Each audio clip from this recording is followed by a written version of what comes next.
இன்றைய தியான வார்த்தை சங்கீதம் 40ஆம் அதிகாரம் 3ஆம் வசனம். நமது தேவனை துதிக்கும் பொதுப்பாட்டை அவர் என் வாயிலே கொடுத்தார்.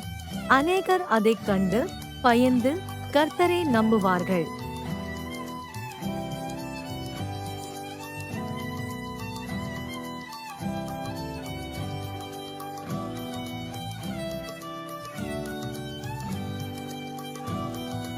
Psalm chapter 40, verse 3. He put a new song in my mouth, a song of praise to our God.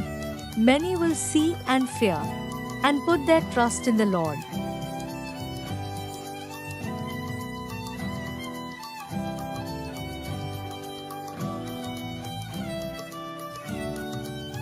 இயேசு கிறிஸ்து உங்கள் அனைவரோடும் கூட இன்றும் என்றும் இருப்பாராக. ஆமென்.